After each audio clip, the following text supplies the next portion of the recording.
Welcome to Aakash GS classes. Aakash GS classes में दोस्तों आपका स्वागत है। और आज हम करने वाले हैं ये आपकी यूपी टेट जो जूनियर लेवल का यूपी टेट यूपी टीईटी जनवरी 2020 में ये हुआ था।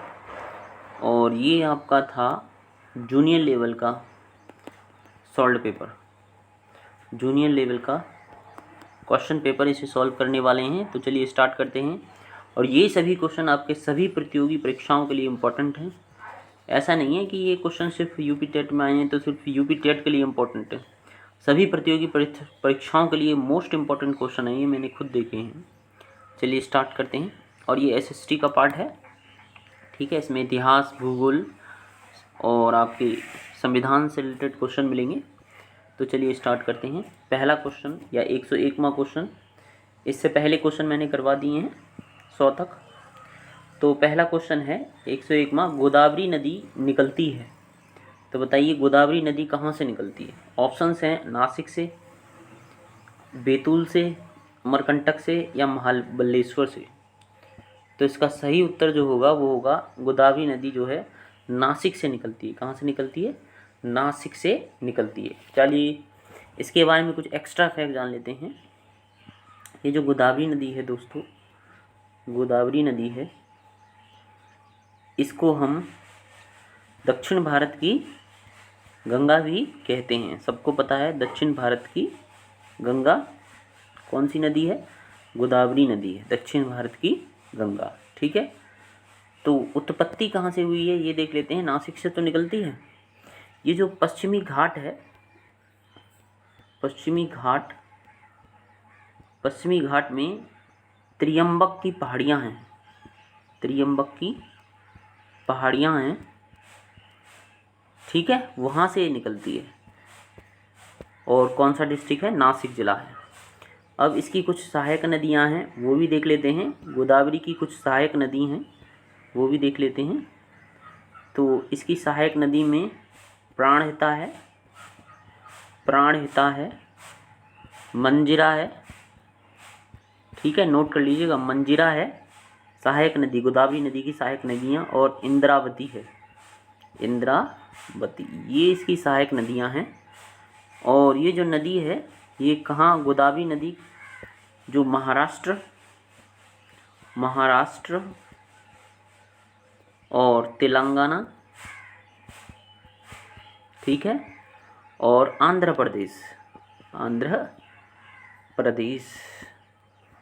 प्रदेश शहर से राज्यों से बहती है। और ये बंगाल की खाड़ी में गिर जाती है। कहाँ गिरती है? बंगाल की खाड़ी में गिर जाती है, ठीक है। आगे इतना काफ़ी है इस प्रश्न के लिए। इसमें और ऑप्शंस हैं, उनका भी पोस्टमार्टम कर लेते हैं। यहाँ है अमरकंटक। तो गोदावरी नदी कहाँ से निकली दोस्तों? नासिक से। अमरकंटक को देखते हैं, अमरकंटक से कौन कौन सी नदियाँ निकलती हैं। तो अमरकंटक से नर्मदा तथा सोन, ठीक है, नर्मदा तथा सोन नदी कहाँ से निकलती हैं? अमरकंटक से निकलती हैं, ठीक है। और अमरकंटक है कहाँ पे है? ये मध्य प्रदेश में है, कौन सा है? मध्य प्रदेश में, ठीक है। तो मध्य प्रदेश में है और ये हिंदू तीर्थ स्थल है एक। और यहाँ पे कौन सी पहाड़ी हैं मध्य प्रदेश में?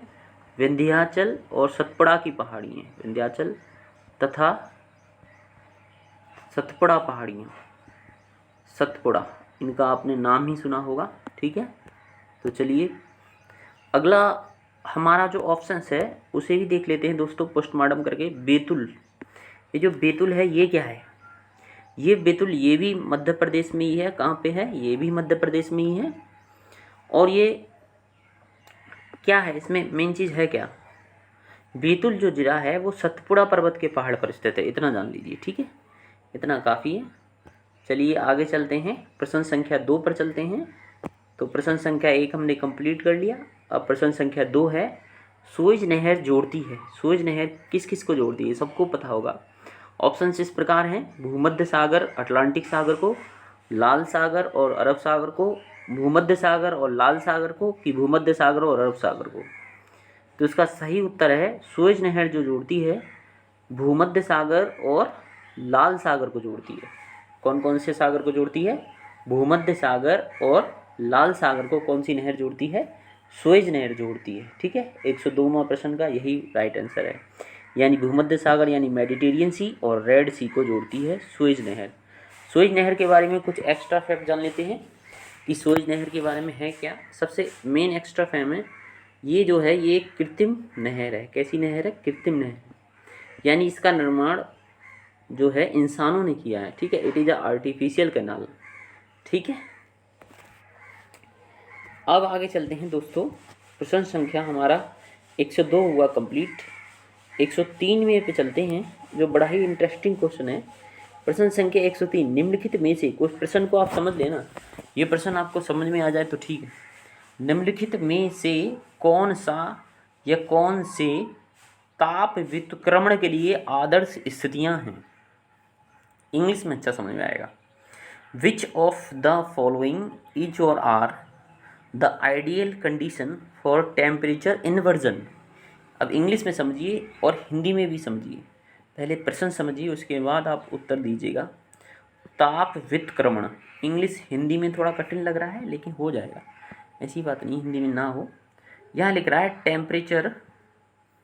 Temperature inversion, temperature inversion. देखिए, ताप व्युत्क्रमण, जैसे कहीं ये है कोई स्थान, ये सूर्य है। ठीक है दोस्तों, ये टेम्परेचर आई, ये रेज आई या किरण हैं, ये सूर्य की किरणें आई और इनका जो है व्युत्क्रमण हुआ, इन्वर्जन हुआ। अब प्रश्न समझ में आया होगा आपके लिए। तो अब इसका उत्तर भी देख लेते हैं। निम्नलिखित में से कौन सा या कौन से ताप व्युत्क्रमण के लिए आदर्श स्थितियां हैं? Which of the following is are the ideal condition for the temperature inversion to occur. तो बताइए, ताप व्युत्क्रमण कब होगा? जब बादल युक्त आकाश होंगे? यार ये तो कभी होगा ही नहीं। क्यों? क्योंकि सूर्य का प्रकाश जो है कुछ इस तरह आएगा और यहाँ पे अगर बादल छाए हुए हैं तो टेम्परेचर आया, और टेम्परेचर अगर दोबारा लौटना चाहेगा वायुमंडल में, या जो प्रकाश जो है दोबारा लौटना चाहेगा, तो यहाँ पे क्या होगा? यहाँ रुक जाएगा, अवरुद्ध स्थिति हो जाएगी बादलों के कारण, यानी इंटरप्ट हो जाएगा, तो ताप का व्युत्क्रमण नहीं हो पाएगा। ठीक है दोस्तों, तो बादल युक्त आकाश तो नॉर्मल जिसमें बुद्धि है वो भी इसको सही कर देगा। ये तो हो ही नहीं सकता बादल युक्त आकाश, तो ये ऑप्शन कैंसिल। एलिमिनेशन मेथड लगाइए आप इसमें। बी ऑप्शन है आपका शांत एवं स्थिर वायु, काल्म एंड स्टेबल एयर। हाँ जी, अगर वायु शांत है, ठीक है, और स्थिर वायु है, तो ताप का व्युत्क्रमण बड़े आसानी से होगा। ठीक है, ये ताप आ रहा है और ये ताप जा रहा है, तो इन्वर्जन ऑफ लाइट या इन्वर्जन ऑफ टेम्परेचर बड़े आराम से होगा। यानी ये तो बिल्कुल ठीक है, शांत एवं स्थिर वायु। अगला है लंबे ग्रीष्मकालीन दिन। ठीक है, तो ये भी नहीं हो सकता। लॉन्ग आपके पास summer days, long summer days का मतलब क्या है? तो फिर ताप और ज़्यादा ही आएगा और रात जो है छोटी होगी, तो इन्वर्जन कम होगा। तो इसका राइट आंसर होगा केवल ये वाला, शांत एवं स्थिर वायु। ठीक है, शांत एवं स्थिर वायु, तो केवल बी इसका राइट आंसर है, केवल बी इसका राइट आंसर। प्रश्न संख्या दोस्तों 104 पर देखते हैं। मेघालय का पठार का विस्तार बताइए। मेघालय के पठार का विस्तार कहाँ से कहाँ तक है? तो Meghalaya प्लेटू is an extension of, ठीक है, तो मेघालय के पठार का विस्तार कहाँ से कहाँ तक है दोस्तों? ये है प्रश्न, इसको एक कम करते हैं, ऊपर कर लो। मेघालय के पठार का विस्तार कहाँ से कहाँ तक है? तो प्रश्न संख्या 104 है। तो मेघालय के पठार का विस्तार एक क्या है? हिमालय पठार है, अरावली पठार है, प्रायद्वीपीय पठार है कि तिब्बत का पठार है? तो इसका सही उत्तर होगा मेघालय का पठार जो है क्या होगा दोस्तों? एक प्रायद्वीपीय पठार है। कैसा पठार है? प्रायद्वीपीय पठार है, यानी पेनिनसुलर प्लेट्यू है, प्रायद्वीपीय पठार है। कैसा पठार है दोस्तों? प्रायद्वीपीय पठार है। ये उत्तर आप ठीक से समझ लीजिएगा। आगे चलते हैं, इनके बारे में तो आपको पता ही है ना। हिमालय कैसा है? मोरदार पर्वत है। हिमालय जहाँ था उससे पहले टेथिस सागर था। क्या था? टेथिस सागर था हिमालय की जगह, यानी हिमालय जो है नवीनतम पर्वत श्रृंखला है। क्या है? सबसे नवीनतम पर्वत श्रृंखला है, सबसे नवीनतम पर्वत श्रृंखला है। ठीक है। अरावली पर्वत क्या है दोस्तों? अरावली के बारे में एक्स्ट्रा फैक्ट जान लीजिए। ये विश्व की जो है सबसे पुरानी पर्वत श्रृंखला है मोड़दार पर्वतों में। ठीक है। अरावली पर्वत श्रृंखला जो है ये उत्तरी पश्चिमी भारत में है, उत्तरी पश्चिमी भारत में है। 670 किलोमीटर लगभग इसकी ऊंचाई मान लीजिए आप। और ये जो है दिल्ली और हरियाणा, दिल्ली हरियाणा, ठीक है, और राजस्थान राज्यों में आपको अरावली पर्वतमाला या पर्वत श्रृंखला मिल जाएगी। अब इसमें एक क्वेश्चन आता है कि अरावली पर्वत की सबसे ऊंची चोटी, अरावली पर्वत की सबसे ऊंची चोटी कौन सी है? सबसे ऊंची चोटी ये पूछा जाता है, सबसे ऊंची चोटी पूछा जाता है। तो अरावली पर्वत की सबसे ऊंची चोटी जो है गुरु शिखर है। क्या है? गुरु शिखर है, गुरु शिखर है, याद रखिएगा आप। जो इसकी ऊंचाई 1722 मीटर है, यानी 5650 फीट जिसकी ऊंचाई है। गुरु शिखर अरावली पर्वत की सबसे ऊंची चोटी। ठीक है, इतने काफ़ी हैं। अगला प्रश्न आपके लिए क्या कह रहा है? प्रश्न संख्या 105, निम्नलिखित में से कौन सा अपर्दन अभिकर्ता बालू का स्तंभों या बालू का टिब्बा के निर्माण के लिए उत्तरदायी है? अरे बालू के स्तंभ निर्माण करवाने हैं, सीधे सीधे पूछो ना। तो इसका जो सही उत्तर होगा, आप बताइए कि हिमनदी के द्वारा, कि भूमिगत जल के द्वारा, कि पवन द्वारा, कि नदी द्वारा। तो जो बालू के टीले होते हैं दोस्तों, वो निर्माण करते हैं सबसे बढ़िया पवन। इसका राइट आंसर क्या है? विंड या पवन से बालू के टीलों अच्छी तरह से निर्माण होते हैं। ठीक है, आगे चलते हैं प्रश्न संख्या 106 की तरफ। ठीक है दोस्तों, प्रश्न संख्या 106 क्या कह रहा है? निम्नलिखित में से कौन सी पृथ्वी के वायुमंडल की सबसे निचली परत है? Which one of the following is the lower most layer of earth's atmosphere? ये बड़ा ही इजी क्वेश्चन है। तो इसका सही उत्तर होगा क्षोभ मंडल। क्या होगा? क्षोभ मंडल। इसको इंग्लिश में ही याद रखना है आपको, ट्रोपोस्फेयर, क्योंकि इंग्लिश में ही आता है ट्रोपोस्फेयर। क्षोभ मंडल बहुत कम आता है, इंग्लिश में ही पूछे जाएंगे आपको। समताप मंडल का इंग्लिश आपको याद रखना है स्ट्रेटोस्फेयर, मध्य मंडल का मीजोस्फेयर और ताप मंडल का थर्मोस्फेयर। इसको आयन मंडल भी कह देते हैं। ठीक है दोस्तों, तो निम्नलिखित में कौन सा पृथ्वी का सबसे निचली परत है? तो क्षोभ मंडल जो है पृथ्वी की सबसे निचली परत है। आइए इसके बारे में जान लेते हैं। ये जो है हमारी अर्थ है, ये कुछ इस प्रकार से मैंने मंडल बना दिए हैं। ठीक है, तो ये पृथ्वी है, तो ये है आपका सबसे निचला परत क्षोभ मंडल। कौन सा है? क्षोभ मंडल, जिसकी जो ऊंचाई है 0 से 18 किलोमीटर हम मान लेते हैं। 0 से 18 किलोमीटर, कहीं कहीं 0 से 16 किलोमीटर भी दे रखा है। और ध्रुवों पर इसकी ऊंचाई कम है, ध्रुवों पर इसकी ऊंचाई 0 से 8 किलोमीटर होती है। ये आप एक्स्ट्रा फैक्ट जान लीजिएगा। ध्रुवों पर इसकी ऊंचाई 0 से 8 किलोमीटर होती है। वैसे नॉर्मली 0 से 18 किलोमीटर इसकी ऊंचाई होती है। टाइम कम है इसलिए मुझे थोड़ा फास्ट पढ़ाना पड़ रहा है, बाकी आप सुन लीजिएगा। क्षोभ मंडल, ठीक है दोस्तों।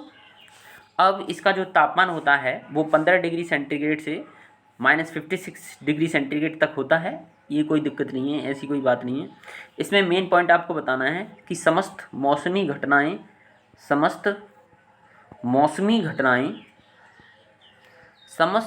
घटनाएं जो होती हैं वो इसी मंडल में होती हैं। किसमें? क्षोभ मंडल में। यानी आंधी आना, है ना, रेत के तूफान आना, जो भी मौसमी घटनाएं होती हैं वो क्षोभ मंडल में ही होती हैं। ठीक है, नेक्स्ट आपका है क्षोभ मंडल के बाद आपका कौन सा मंडल आएगा? क्षोभ मंडल के बाद आएगा आपका कौन सा बच्चों? ऑप्शंस में दे रखा है, क्रम में लगाई जाएगा। समताप मंडल दूसरे नंबर पे आता है। समताप मंडल। और दोस्तों समताप मंडल को स्ट्रेटोस्फेयर कहते हैं, आपको ऐसे ही याद रखना है स्ट्रेटोस्फेयर, क्योंकि जब एग्ज़ाम होते हैं तो उनमें स्ट्रेटोस्फेयर ही आता है इंग्लिश में ही। हिंदी में भी इंग्लिश में लिखा आएगा स्ट्रेटोस्फेयर, समताप मंडल। जैसा कि नाम से ही जान रहे हैं समताप, इसका जो ताप रहता है वो कैसा होता है? समताप होता है। इसलिए इसमें जो है वायुयान उड़ाने की इसमें अनुकूलतम स्थितियाँ पाई जाती हैं, अनुकूलतम स्थितियाँ पाई जाती हैं। यानी सीधे सीधे आप ये बोलो कि वायुयान इसी परत में उड़ाया जाता है, किसमें, समताप मंडल में, ठीक है। और इसकी जो ऊंचाई होती है दोस्तों समताप मंडल की 16 से 50 किलोमीटर इसकी ऊंचाई मान लो, 16 से 50 किलोमीटर इसकी ऊंचाई होती है, किसकी, समताप मंडल। एक प्रश्न और आता है कि समताप मंडल में कौन सी परत पाई जाती है, तो ओजोन परत समताप मंडल में ही पाई जाती है। कौन से मंडल में, समताप मंडल में कौन सी परत, ओजोन परत, ओजोन लेयर, ओजोन का O3, ठीक है, ओजोन गैस। तो ओजोन परत जो है समताप मंडल में पाई जाती है। ओजोन जो है क्या काम करती है, जो सूर्य से आने वाली यानी जो सूर्य से आने वाली अल्ट्रावायलेट रेज जो होती हैं, परावैंगनी जो किरण होती हैं, जो परावैंगनी किरण होती हैं, यानी अल्ट्रावायलेट रेज जो होती हैं, परावैंगनी किरण होती हैं, उन्हें पृथ्वी तक आने से रोकती हैं, और जो मनुष्य के लिए और पेड़ पौधों के लिए हानिकारक हैं, सभी जीवों के लिए, ठीक है। आपका हो गया समताप मंडल। अब आप आइए किस पे चलते हैं दोस्तों, समताप मंडल के बाद आपको मिलेगा मध्य मंडल, जिसको कहते हैं मीजोस्फीयर, ठीक है। क्या क्या आएगा उसके बाद, आपका मध्य मंडल, जिसको कहते हैं मीजोस्फीयर।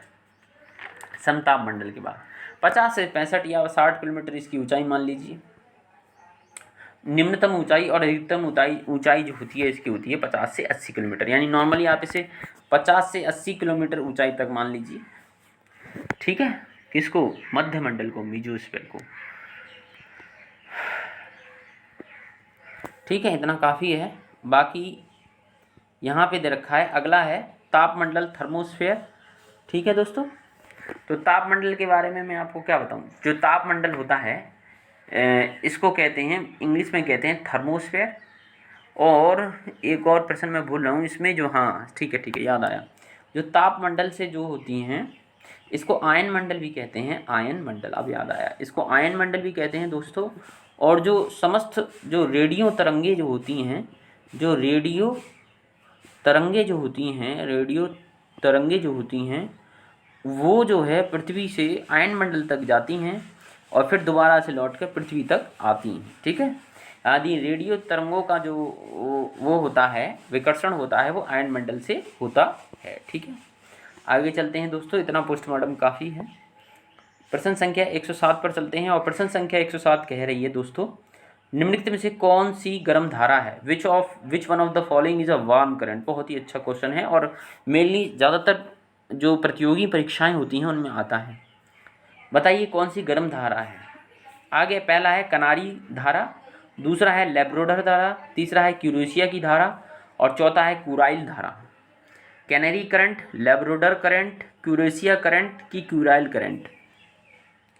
तो इसका जो सही उत्तर है वो है क्यूरेशिया की धारा, क्यूरेशिया की धारा। जो क्यूरेशिया की जो धारा है दोस्तों, ये कैसी धारा है, ये गर्म जल धारा है। कैसी धारा है, गर्म जल धारा है। और बाकी सारी की सारी कैसी जल धाराएं हैं, ये ठंडी जल धाराएं हैं, ठीक है। कनारी, लैब्राडोर और कुराइल, ये सारी की सारी जो है ठंडी जल धाराएं हैं, केवल क्यूरेशिया की धारा को छोड़कर, ठीक है दोस्तों।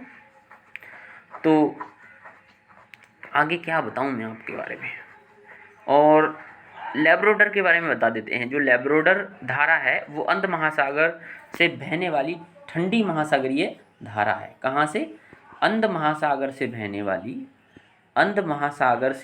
वाली ठंडी जलधारा है, ठीक है। ठंडी, ये तो सबको बताइए, ये ठंडी जलधारा है। अच्छा, और क्यूराइल के बारे में और जान लीजिए। क्यूरेशिया तो पता ही है, गर्म धारा है। क्यूराइल के बारे में जान लीजिए। क्यूराइल धारा जो है प्रशांत महासागर की धारा है। कहाँ की है, ये जान लीजिए, प्रशांत महासागर की जलधारा है। प्रशांत महासागर की जलधारा है, जो उत्तर में कमचटका प्रायद्वीप के तट के समीप बेरिंग जल संधि से दक्षिण की ओर बहती है, ठीक है।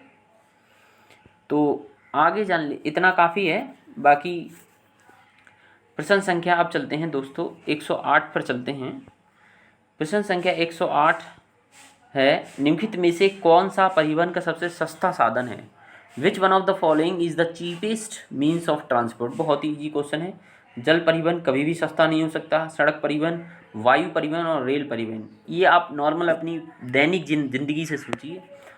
जब आपको सड़क परिवहन महंगा, इन दोनों में से सोचिए, सिर्फ ये तो दोनों ही महंगे हैं। सड़क परिवहन से ज़्यादा हमें तो रेल परिवहन में सुविधा होती है, क्योंकि वहाँ किराया सस्ता है। तो सबसे सस्ता साधन कौन सा हो गया? रेल परिवहन। और रेल नेटवर्क में भारत का स्थान कौन सा है? चौथा स्थान है। और ये आरआरबी एनटीपीसी सीबीटी 1 में आ गया है। देखो, आरआरबी एनटीपीसी सीबीटी 1 में ये क्वेश्चन पूछा गया था। अब बताओ कि यूपी टेट का क्वेश्चन सीबीटी 1 में क्यों आ रहा है रेलवे एग्जाम्स में? तो क्वेश्चन सभी इंपॉर्टेंट है, और किसी भी प्रतियोगी परीक्षा की आप तैयारी कर रहे हैं उसके लिए सारे के सारे इंपॉर्टेंट क्वेश्चन हैं। तो ये जो है आपका रेल परिवहन में भारत का चौथा स्थान है, और ये सबसे सस्ता परिवहन का साधन है। ठीक है, पहला स्थान किसका है? यूएसए का है। दूसरा स्थान किसका है? चाइना का है। तीसरे स्थान पर रसिया है, और चौथे स्थान पर हमारा देश प्यारा भारत है। ठीक है, रेल परिवहन में। आगे चलते हैं दोस्तों। प्रश्न संख्या 109 क्या कह रही है? पूर्ववर्ती नदी है, antecedent river. What a beautiful question, बहुत ही सुंदर क्वेश्चन है। पूर्ववर्ती नदी, इसको आप पूरब की नदी मत समझ लीजिएगा। ये नदियाँ वो होती हैं जो हिमालय निर्माण से पहले बह रही थीं, और इन्होंने जो है हिमालय को फोड़ कर, ये छेद करके, सीधी सीधी देसी भाषा में समझिए, जो कि बह रही हैं अभी भी। तो मैं बता दूं आपको, गंगा, यमुना, गोदावरी, ये सारी की सारी पूर्ववर्ती नदियाँ नहीं हैं। सतलज जो नदी है वो पूर्ववर्ती नदी है। सतलज नदी कैसी है दोस्तों? पूर्ववर्ती नदी है। ठीक है, कौन कौन सी और पूर्ववर्ती नदियाँ हैं वो मैं आपको बारे में और बता दूं। तो जो सिंधु है ये भी पूर्ववर्ती नदी है। ठीक है, जो हिमालय पार से बह रही हैं। सतलज तो हो ही गया, और कौन सा हो गया भैया? ब्रह्मपुत्र रह गया है दोस्तों। ब्रह्मपुत्र नदी भी पूर्ववर्ती नदी है। ठीक है, तो और कोई रह गई है तो आप बता दो। तो वैसे सरजू एक नदी है, सरजू। सरजू नदी भी पूर्ववर्ती नदी है। सरजू, काली नदी जिसे कहते हैं, सरजू। और एक अरुण है, अरुण नदी जो है कोसी की सहायक नदी है, ये भी पूर्ववर्ती नदी है। ठीक है, और एक नदी होती है दोस्तों तिस्ता। तिस्ता। तो मुख्यतः कौन कौन सी, ये आप जान लीजिए, प्रश्न यहीं से आएगा। सिंधु, सतलज और ब्रह्मपुत्र, इन तीनों को याद रख लीजिए। बाकी आप ये एक्स्ट्रा फैक्ट में याद रख सकते हैं। ठीक है, आगे प्रश्न संख्या दोस्तों हम चलते हैं इस पे। गोदावरी को तो आप जानते हैं ना, दक्षिण भारत की गंगा कहते हैं। ठीक है, दक्षिण भारत की गंगा कहते हैं। आगे चलते हैं प्रश्न संख्या 110, जो आज की इस प्रश्न संख्या का सबसे अंतिम प्रश्न है कि पृथ्वी की बाह्य परत को कहते हैं। पृथ्वी की जो बाह्य परत होती है उसको क्या कहते हैं? ये जो परत है, इस परत को क्या कहते हैं? पृथ्वी की बाह्य परत को क्या जलमंडल कहते हैं? नहीं, कभी नहीं कह सकते। क्या क्षोभमंडल कहते हैं? नहीं, वायुमंडल की सबसे निचली परत क्षोभमंडल है। स्थल मंडल कहते हैं, ये स्थल मंडल है, लेकिन इसको कहते हैं पपड़ी। क्या कहते हैं? पपड़ी या क्रस्ट कहते हैं। आपने पढ़ा नहीं है? क्रस्ट। ठीक है, क्रस्ट है ये। तो सिर्फ पृथ्वी की बाह्य परत को क्या कहते हैं? क्रस्ट कहते हैं। पृथ्वी को 3 भागों में बांटा गया है, और इसको आप इस तरह याद रखिए, जो प्रश्न आते हैं, एक होती है सियाल, दूसरी परत होती है सीमा, सियाल सीमा, और तीसरी होती है निफे। तीसरी क्या होती है दोस्तों? निफे। इनके बारे में और कुछ जान लें तो जो सियाल परत जो होती है पृथ्वी की, ठीक है, जो ऊपरी है, इसमें सिलिकॉन, यहाँ से प्रश्न आता है, silicon, SI for silicon, AL for aluminium की मात्रा होती है। सिलिकॉन और एल्युमिनियम की मात्रा सबसे ज़्यादा होती है। अगला है दोस्तों, सियाल के बाद कौन सी परत आएगी? सीमा आएगी। इसमें भी सिलिकॉन, सिलिकॉन और MA फॉर मैग्नीशियम, मैग्नीशियम। ठीक है, ये सब ट्रिक है, आपको याद रखनी है। सिलिकॉन और मैग्नीशियम की मात्रा पाई जाती है। और लास्ट रहेगी आपकी निफे।